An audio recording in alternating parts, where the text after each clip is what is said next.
it made me to be unique, and this is what you see, this is what we get for Goa.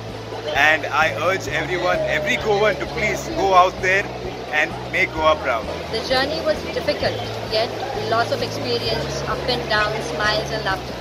It's amazing feeling to be a Miss India Charming Face 2019. We had some entries last year also, and we ended up as runners-up.